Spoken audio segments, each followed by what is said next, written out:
Bonjour à toutes, bonjour à tous. Aujourd'hui, on va voir le troisième résumé de cours, les transformations chimiques non totales. On commence. On va commencer par des définitions des acides et des bases selon la théorie de Bronsted. Il y a plusieurs définitions. Alors, la définition officielle du programme, c'est celle de Bronsted. Alors, un acide est une espèce chimique susceptible de libérer un proton H+ au cours d'une réaction chimique. Nous avons vu ça en première année, ou bien, oui, c'est ça, en première année. Voilà, donc c'est quoi une espèce chimique avant de voir la suite? C'est soit un ion, soit un atome, soit une molécule. D'accord? Je prends le laser, pointeur. Voilà, donc avant de continuer, pourquoi on dit proton et on met le symbole de l'élément de l'hydrogène? Je vais expliquer rapidement. Si je prends un atome d'hydrogène, voilà H, un atome d'hydrogène, il est formé d'un noyau qui contient un seul proton, voilà, de charge positive, et un seul électron de charge négative. Imaginez que l'atome d'hydrogène se transforme en un ion, c'est-à-dire il va perdre l'électron. Alors il va devenir H+. Voilà, donc je vais faire voilà, sortir l'électron. Alors qu'est-ce qui reste? Il reste seulement le proton H+. Alors lorsqu'on dit un ion H+, c'est sous-entendu un proton H+. Voilà, un proton c'est tout simplement noté par H+. Pour la base maintenant. La base est une espèce chimique susceptible, c'est l'inverse. Cette fois-ci, elle peut capter un proton H+ au cours d'une réaction chimique. C'est très simple. Alors, si on représente un acide par cette notation d'une manière générale, AH. Voilà. Donc, puisqu'elle est capable de perdre un proton H+, donc AH, elle va perdre un proton H+, alors qu'est-ce qui va se former? Il va se former sa base conjuguée A-. Donc, A- qui se forme, ça s'appelle sa base conjuguée. Alors, les deux, c'est-à-dire l'acide AH et sa base conjuguée, ils forment un couple qu'on appelle acide-base, noté AH, A-. C'est toujours l'acide à gauche et la base conjuguée à droite. Si on fait l'inverse maintenant, voilà, avant de voir l'inverse, j'ai pris ici un exemple. HCl, le chlorure d'hydrogène, ou bien ce qu'on appelle l'acide chlorhydrique. Alors imaginez que vous allez ici, vous enlevez H+, qu'est-ce qui va rester ici? Cl-. Donc Cl- c'est la base conjuguée de HCl. Donc ça c'est l'acide, la base. Un deuxième exemple, ça c'est ce qu'on appelle l'acide éthanoïque. On va voir souvent cet exemple. C'est H3COH. Donc on va voilà, enlever le H+ ici. On suppose qu'il va perdre H+. Alors il va se former CH3CO-. Ça c'est la base conjuguée de cet acide. Ça c'est un couple acide-base. Alors si je considère par exemple une base, une espèce chimique B. Si B est une base, selon la définition, elle va capter un proton H+. Alors, comme B capte un proton H+, elle va se transformer en son acide conjugué. Donc, ajouter H+, donc ça va être BH+. Et les deux, de la même manière, la base et son acide conjugué, bien sûr, ils forment un couple acide-base.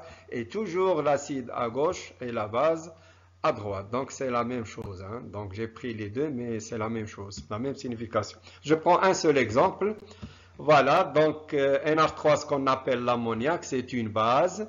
D'accord? Voilà, donc si elle capte ajouter H+, elle va se transformer en son acide, l'ammonium, ion ammonium, NH4+. Ajouter pour passer de la base à l'acide, ajouter H+. L'inverse, pour passer de l'acide à la base, il faut libérer ou bien enlever H+. On verra ça en détail dans les exercices. Alors, c'est quoi un ampholyte? Un ampholyte, ben, c'est une espèce chimique qui peut se comporter à la fois comme un acide et comme une base. Elle a la capacité de perdre, elle a la capacité de capter, selon les conditions chimiques. D'accord? Je prends un exemple, l'eau. Ben, l'exemple célèbre, c'est H2O. Si je considère ici H2O, un acide, voilà, donc, voilà, c'est un acide. ben, elle va perdre un proton. Si on enlève ici un proton H+, ben, il va avoir sa base conjuguée H-. Ou bien l'inverse, je vais mettre H2O à droite, c'est-à-dire je le considère comme une base. Voilà, c'est une base. Donc, il va capter un proton H+, et son acide conjugué H3O+. Donc, l'eau est un ampholyte, soit un acide et voilà le couple, soit une base et voilà le couple. On passe. Voilà, donc c'est quoi une réaction acido-basique? Une réaction acido-basique est un transfert de protons entre un acide et une base. Bien sûr, un acide a un H d'un premier couple et non pas avec sa base conjuguée, d'accord? On va prendre un deuxième couple, a un H d'un premier couple a un H à moins et à la base, transfert à la base A2- d'un deuxième couple A2 à moins. Je fais le schéma ici. Donc, je considère l'acide du premier couple qui va réagir avec la base d'un deuxième couple. Donc, il y aura un transfert de protons. Ça, c'est la base qui va libérer un proton. Ça, c'est l'acide qui va libérer le proton et la base qui va capter le proton. Alors, les produits, donc l'acide, lorsqu'il perd le proton, qu'est-ce qui va rester ici? C'est A-, c'est la base conjuguée de AH. Et la base, lorsqu'il capte le proton H+, le plus, le moins, on aura A2H. Ça, c'est l'acide conjugué de la base. En général, on met une deuxième flèche, parce qu'il y a possibilité que la réaction se passe dans l'autre sens. C'est-à-dire, l'acide que nous avons ici, parfois, elle a la capacité de réagir avec la base. Donc, la réaction peut se... Comme les acides, comme les demi-réactions d'oxydoréduction. Il y a possibilité dans un sens, comme il y a possibilité dans l'autre sens. D'ailleurs, c'est ça le but et l'objectif de cette leçon. C'est ce qu'on va voir dans la page suivante. Alors, le sens 1, c'est ce qu'on appelle le sens direct de la réaction. Le sens 2, c'est ce qu'on appelle le sens inverse de la réaction.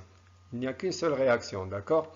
Voilà, donc, exemple, je prends l'acide chlorhydrique, donc HCl avec l'eau.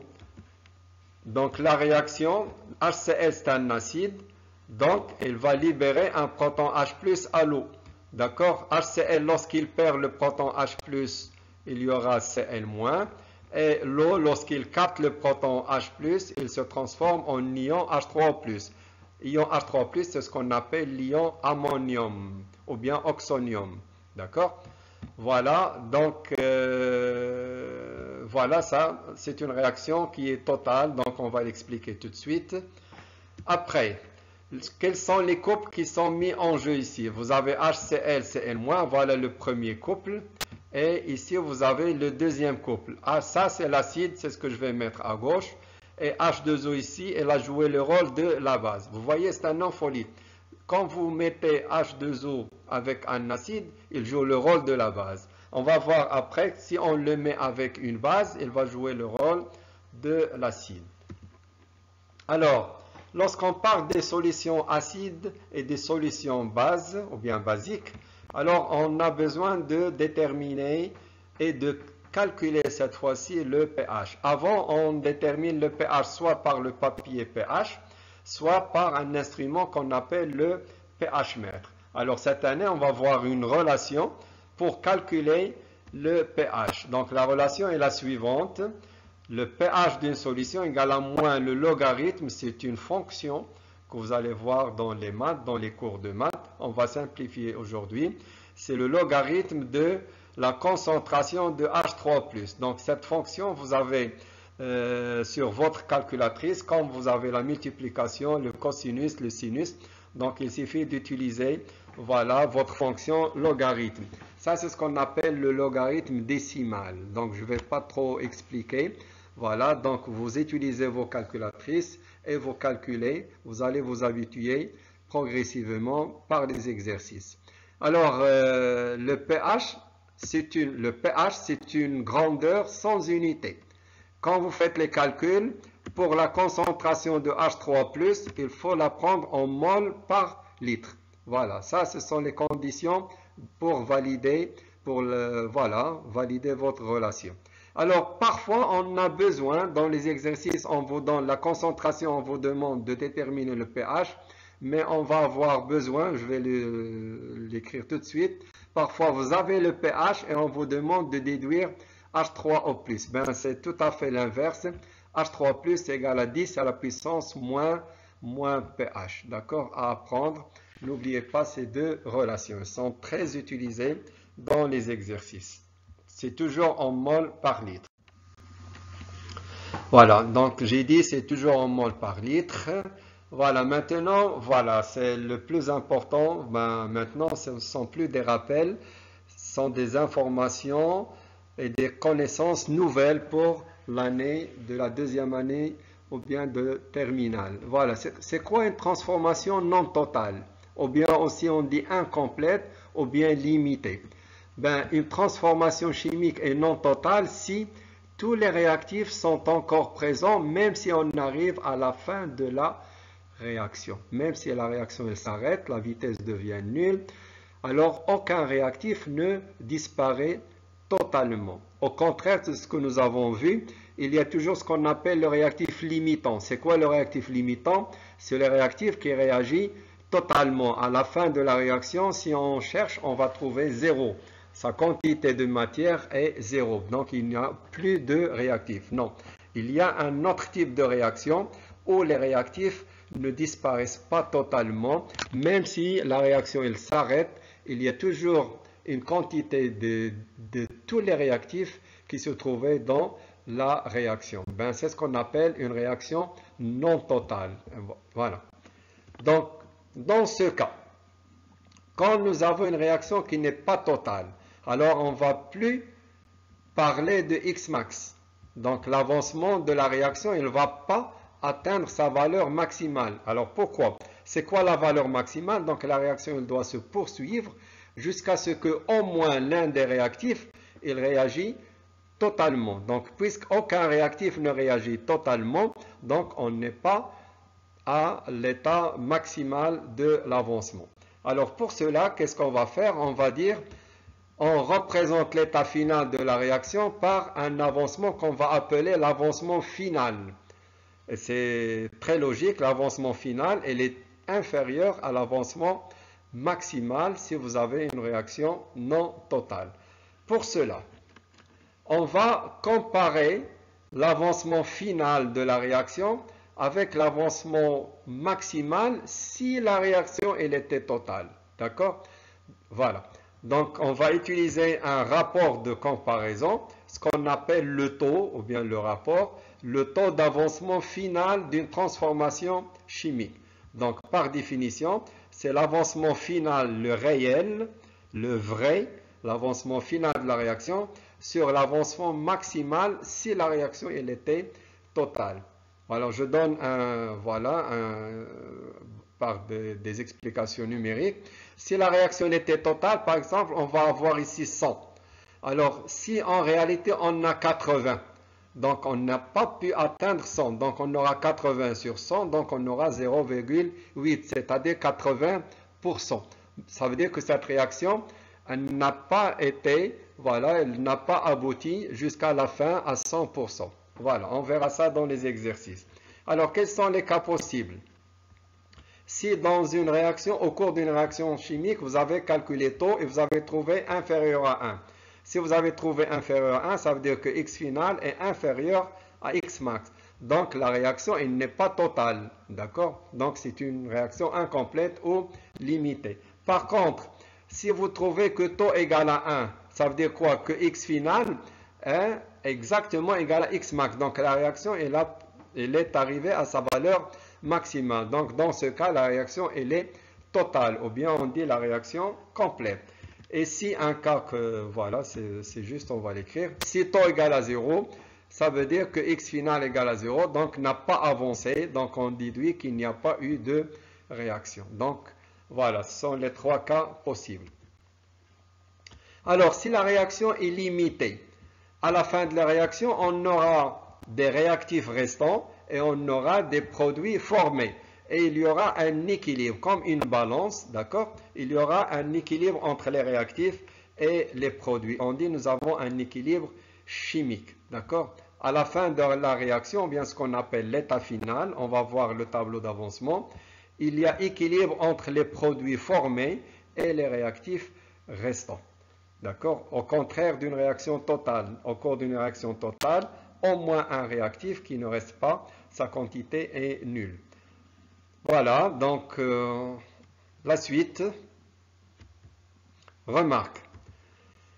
Alors, pour finir, à la fin de la réaction, lorsqu'on atteint ce qu'on appelle l'équilibre chimique entre les réactifs et les produits, cet équilibre, elle est qualifié d'équilibre dynamique. Dynamique, c'est-à-dire il bouge. D'accord? Pourquoi? Car les deux processus, ça veut dire quoi les deux processus? Ben, la possibilité de la réaction dans le sens 1 et la réaction dans le sens 2, en réalité ne s'arrêtent pas. Donc, ils se produisent à la même vitesse non nulle. Donc, il y a toujours une réaction vers la droite et une réaction vers la gauche, avec le même rythme et la même vitesse, de telle façon que globalement, il n'y a aucun changement. C'est comme s'il se passe 2 vers la droite et il se passe 2. Voilà, il y a un transfert de 2 moles vers la gauche. Donc, en général, c'est comme s'il ne s'est rien passé. Donc, notre équilibre chimique, ce n'est pas un équilibre statique, on dit que c'est un équilibre dynamique. Voilà, j'espère que c'est clair. Merci.